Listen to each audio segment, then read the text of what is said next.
Thank you, Madam Speaker. I represent the Tennessee 9th Congressional District, which is Memphis. Memphis has been in the news quite a bit this past few weeks, and partly it's been for a bad reason, a flood. The greatest flood since 1937 of the Mississippi River. And it's been a massive flow of water across lands and into our downtown and other areas, and it's affected a lot of people. I've toured the damage. There are at least 1,500 people whose homes have been lost. They're in shelters. They've lost possessions. But the city of Memphis is coming together with a lot of volunteerism to help those people. And the federal government, through FEMA and the Corps of Engineers, are doing all they can to protect property and protect people and offer them shelter and food.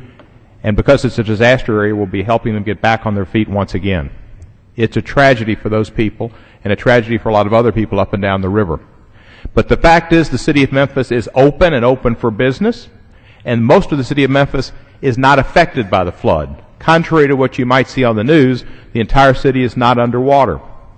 The business sections, most of the city, are totally dry, and people are going to work, flying Federal Express planes all over the world to deliver packages. International paper and all the businesses that are there are fully operational.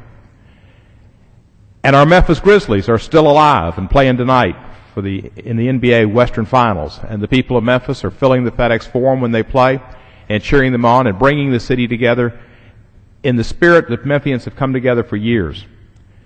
The city of Memphis has had problems over the years. A yellow fever epidemic in the 1870s almost destroyed the city, but it didn't. The city came back and came back even stronger.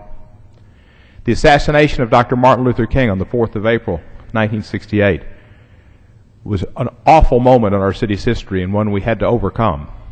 But the city did, and on that site, the Lorraine Motel has been built a great civil rights museum, the National Civil Rights Museum, like a phoenix from the ashes, telling the story of the civil rights movement and the movement out of slavery and out of Jim Crow and to an era where an African American could and has been elected president of these United States. So the city of Memphis and the people have an indomitable spirit. They've come back from problems in the past and will continue to do so.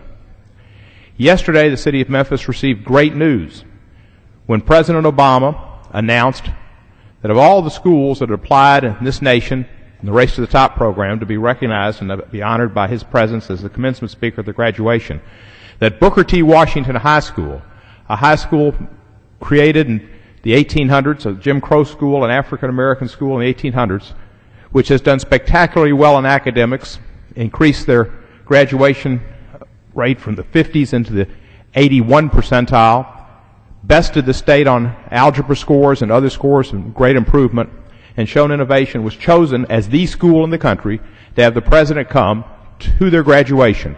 And he will speak at the Booker T. Washington High School graduation next Monday in Memphis. It'll be his first visit to Memphis, and the city of Memphis has looked forward to his visit. I look forward to his visit and encourage the president to come to Memphis, and I hope he'll come more times after that.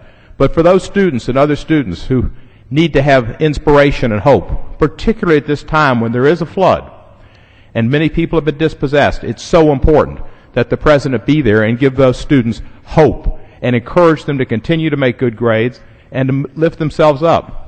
Many of the students at Booker T. Washington lived in housing projects, Claiborne Homes, which was recently demolished to make way for a Hope 6 project, the fifth of six in the city of Memphis. We've gotten rid of projects but given people private residences or apartments to have a better way of life.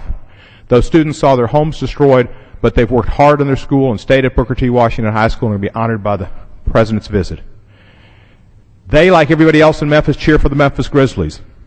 And the Grizzlies cheer towel is one that I bring you today. Believe Memphis.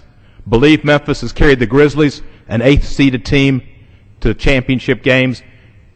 The city believes. The city is strong. We urge you to come to Memphis, have some ribs, have some music, and enjoy our hospitality. Thank you, Madam Speaker.